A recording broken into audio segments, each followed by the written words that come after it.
quando a gente começou a falar, antes da gente falar, eu acho que é legal, vamos num passo antes.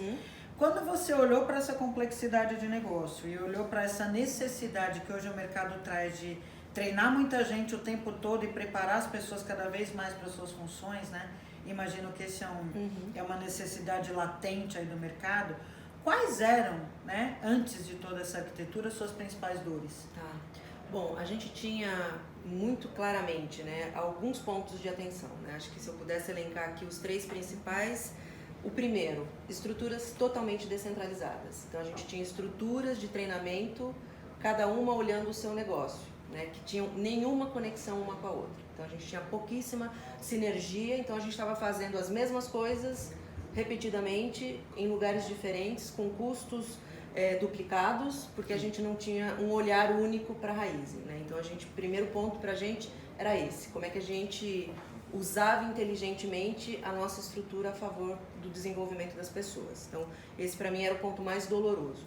O segundo, razoavelmente, a gente sempre investiu muito em treinamento, né? Mas era triste quando a gente perguntava para o funcionário e ele não tinha percepção de que estava sendo desenvolvido. Putz, não via. Então, assim, ele não conectava aquilo como uma experiência legal de aprendizagem. Então, esse era o segundo ponto que a gente também via que era dolorido para a gente no dia a dia, né? Então, acho que assim... E a gente também tem um aspecto, né, que como você falou, a gente é muito diferente, os negócios são muito diferentes, e a questão de ser sempre no curto prazo. A gente tinha que fazer coisas para sanar um problema imediato e daqui 2 meses as coisas mudavam e eu tinha que retreinar todo mundo. Então, assim, era meio que enxugar gelo. A sensação que a gente tinha era sempre de estar enxugando gelo.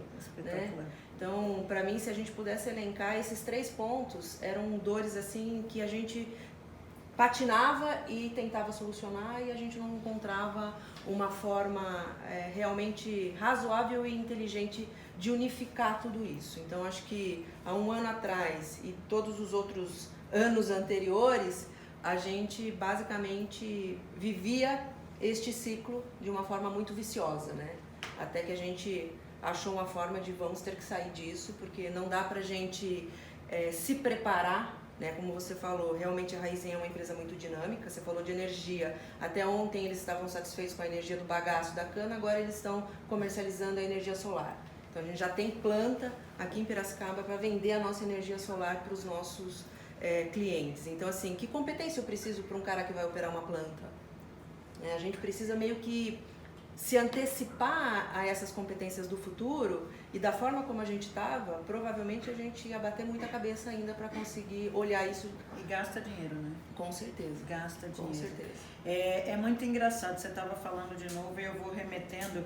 É impressionante, gente. Vocês sabem, quem conhece a People já há mais tempo, que a gente também vende conteúdo, né? Então a gente desenha os projetos de educação corporativa, mas a gente também vende conteúdo. É impressionante, principalmente quanto maior a complexidade da empresa, maior a dificuldade que as pessoas têm de fazer as coisas em conjunto, por incrível que pareça. Eu tenho alguns clientes, por exemplo, que eles têm tantas linhas de frente que às vezes o mesmo cliente me chama para pedir briefing, o mesmo briefing em áreas diferentes. A Raizen não fez isso. Não, isso acontece lá, outros clientes, né? Então imagina o seguinte, às vezes me chama e fala, eu queria um conteúdo assim, assim. Daí uma semana seguinte me chama que às vezes, sei lá, às vezes os presidentes saem pedindo um monte de coisa, as áreas saem que nem maluca atrás, e de repente fala assim, aí me chamam de uma outra área, aí eu olho pro briefing e eu falo, gente, mas vocês me pediram isso a semana passada. Aí não foi a gente. Aí eu falo, mas você não falou com a fulana da área tal que tá me pedindo a mesma coisa? Eu nem sabia. Aí eu falo, não, gente, então vocês se falam, porque eu não vou vender o mesmo conteúdo 2 vezes para a empresa, não tem o menor sentido isso. Então é muito engraçado, eu me lembro, só resgatando o nosso projeto, que a primeira coisa que a gente fez, falando em custo, porque é óbvio que a gente tem que trazer resultado, a gente pegou tudo aquilo que existia, pedimos para as meninas da sua área fazer um levantamento, um inventário de todos os treinamentos que as pessoas estavam pedindo, ou que tinham feito nos últimos 6 meses. Colocamos uma planilha simples de Excel, e batemos as planilhas de Excel, todas, Algumas centenas, milhares de linhas. Algumas centenas, milhares de linhas, e eu me lembro que quando a gente cruzou na verdade, as necessidades em comum. Se a gente tivesse, naquela época, a universidade, a gente teria economizado alguns milhões. Eram milhões. Eu falava, gente, aporta esse dinheiro para o projeto, porque eu falava, eram milhões que a gente conseguiu consolidar e centralizar. Então, isso é uma coisa muito importante.